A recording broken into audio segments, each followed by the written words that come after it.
Hello and welcome to another round of Raisina Fireside Chats. I have with me the Chief of Army Staff, General Naravane. And we are going to talk about national security, we are going to talk about Indian Army, and we are going to talk about some of the issues that have come up in the light of recent events around the world. So welcome, sir, to this chat. Thank you. So, before we go into the nitty-gritty, there is a global order shift, there is a national security paradigm shift, wars are being fought, many of our assumptions are being questioned. As a practitioner, when you look at the world order, when you look at the kinds of wars that are being fought, what are some of the assumptions that are being challenged from your perspective, and from an Indian perspective in particular, what kind of a national security landscape do you see? Well, it's a good thing that you asked me this question, that what are the fallacies which have been challenged. And I think the war which is going on now between Russia and Ukraine has actually, there were certain assumptions that we were laboring under for the last decade or so, and they have really challenged all those assumptions and have now forced us to reevaluate and introspect. And some of those challenges, if I may, I will not explain them, I'll just state them. The first challenge or the assumption was that conventional wars are passé, that they will not happen anymore in the traditional sense that two armies slugging it out with each other. It was felt that where countries are economically dependent, they will not go to war. It was felt that it will be short duration wars and the international community will intervene and it will stop. We are already into the third month. So there, we thought, those scenes of refugees going back, horse cart and their possessions loaded onto trucks. What we saw images of, in movies of World War I and World War II happening in the 21st century, these are unimaginable. And they have really forced us to reconsider how things are going to happen. And therefore, it brings back a very basic and fundamental point, that wars will happen. And then conflicts will happen. And so we need, in a sense, what you're saying is that, the world in some fundamental ways may be shifting, but the reality of wars, the reality of conflict remains as devastating, as destructive as it ever was. And here, looking at it from the vantage point of India, we have had our challenges in the mountains. We have been facing aggression there, and we have had our challenges in the maritime, area as well. So when you look at the theaters that we are confronting, and in light of rapid changes in technology, and I think that is another aspect of the changing nature of warfare, how prepared do you think India is to meet those challenges? How adaptable, flexible we are in terms of meeting those challenges? Yes, that's a when we talk about the nature and character of war, I would like to make a little distinction, because sometimes we use these terms very interchangeably. The nature of war doesn't change. It will always be one side fighting against another, trying to impose the will. It is the character of war which changes, the method in which that is achieved. So over the years, it is this character of war which has been changing, from whether it was horse cavalry to armor to air, nuclear dimension.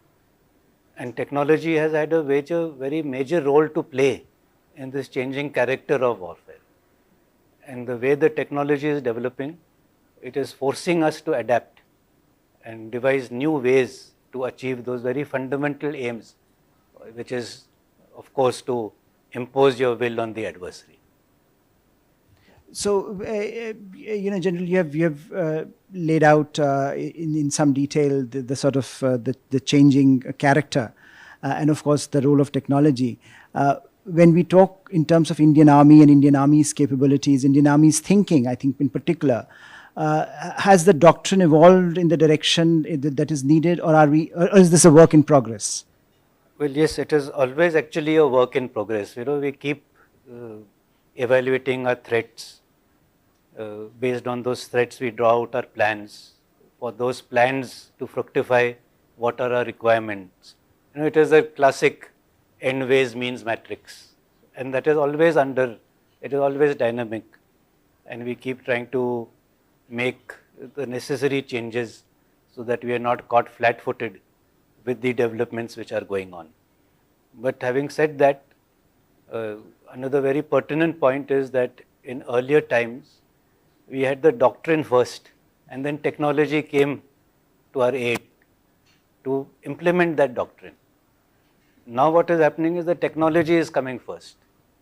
The drone has come first, or the AI has come first. The drone was not invented to solve a problem of ours or a doctrinal issue. But now that it has come in, we have to see how to incorporate it in our future plans and doctrines. So it has reversed the order. Now technology is driving doctrines and not as it was earlier. So in a sense, one of the constant issues that Indian military had been grappling with for a while has been lack of funds. There has always been demand that certain amount should be invested in defense. Are you, as the head of Indian Army, satisfied that we have enough resources that we can build requisite capabilities to fight the kind of wars we need to fight, to meet the kind of challenges we need to meet? You see, budgets will always be finite, I'm sure nobody is happy with the pay he gets. You will always want more. But yes, but within that budget, you have to learn to prioritize. And that prioritization will come with a very correct assessment of the threat. And to deal with that threat, what is the requisite, whether it is manpower, technology, the various platforms, you have to analyze that and then prioritize and go get what is required to meet that primary threat. And I think that is where the skill lies as far as military planners are concerned. And one of the things that we have seen a lot being discussed and debated and operationalized in the Indian defense context is the importance of tri-service cooperation. Jointness and jointry has been talked about for a long time. Of course, the appointment of a CDS has been a very important step in that direction. Do you see, that we have achieved the requisite amount of jointry in the processes and systems that are there?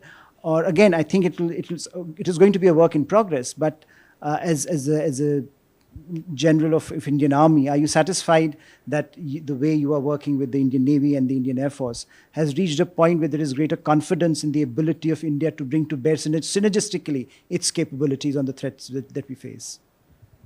Well, there is already a fair degree of jointness and integration. But the way things are moving forward, and once again, the way technology is moving forward, much more needs to be done. It is only when that is done will we have that kind of unity of effort which is required, which is also one of the principles of war. Concentration of force, unity of effort, which is very essential. And it is towards that only that we are going in for the theaterization, which is a very important and seminal step forward into bringing about the degree of convergence between all three services to achieve a common aim. And how far ahead are we along that process? No, in that process, we are still, I would say, very initial stages. A lot of consultations are going on within the service and within the three services also. And we are trying to work out what will be the best model best suited for India. We will of course study the models of theaterization the world over, but there will only be models to study. But what we implement will be very India specific and what best suits our operational requirements based on our threats. And sir, the last part of this conversation, if we can look at specific threats that we face in terms of the boundary, the problem that we are facing in the north, or some of our non-state actor threats that we face. And of course, the regional environment has deteriorated in the context of what has happened in Afghanistan since last year. So when you look at that threat perception, this idea of a two-front theater, two-front war that we are fighting has been quite prominent in the strategic community. Are we able to match that threat, and do we have the capabilities to map out the challenges in that very extensive two-front theater that we face? Well, yes, we have inimical neighbors both to our west and to our north, and this stems from primarily the unsettled nature of our borders. And while the borders remain unsettled, those threats also will always remain. So we have to be prepared to deal with these threats as and when they arise. We hope that they don't arise simultaneously. But should that situation come to pass, there will always be a primary threat and a secondary threat. And whichever is the primary one, then all our efforts will be brought to bear to deal with that one.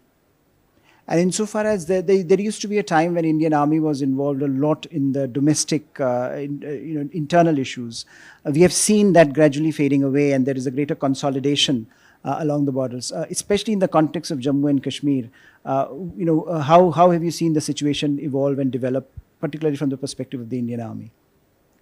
Not only in Jammu and Kashmir, but even in our northeast, we were quite heavily involved in the internal security situation, and especially in the northeast, over the years there has been very considerable improvement, and because of that we have been able to actually withdraw a number of our formations from this internal security role and redirect them and refocus them to the primary task, that is the conventional role. So that has definitely happened. Similar is the case in J&K. But that is a different ball game altogether, because it is a proxy war sponsored by our neighboring country. So unless that external support stops, that situation is unlikely to improve. But the internal status of the UT of J&K, ever since the abrogation of Article 370, the internal dynamics have changed. The border still remains what it is, but the internal dynamics have changed for the better. And I say this not just for the sake of saying, but it can be proven by facts and figures. The number of cases of stone pelting, the number of IED cases, these kind of indicators over the last 2 years have definitely seen a decline, which just goes to show that the situation is improving. And General, at one point there was great degree of concern about the problem spilling over from Afghanistan. Have we been able to manage it and handle it well in the last year that we have faced the brunt of Taliban coming back? Yes, that has been our apprehension in our minds, and when the previous Taliban regime was there in Afghanistan in the early 2000s, we did have a little spillover, and we had captured or killed some Afghan terrorists also. So far that has not manifested itself, but there is definitely movement in that direction. There is definitely an increase in the number of weapons and other equipment, especially night vision devices that we are capturing or unearthing, which definitely have come from Afghanistan. So if not the manpower, definitely the equipment has already started coming. So that is a major cause of concern. And finally, this is the last question before we end. Indian military is increasingly being used or is part of the larger projection of India on the global stage. And we see Indian military performing a number of activities with its international like-minded countries. What has been the Indian Army's role in that engagement, in terms of military exercises or joint projects with other like-minded partners and neighbors?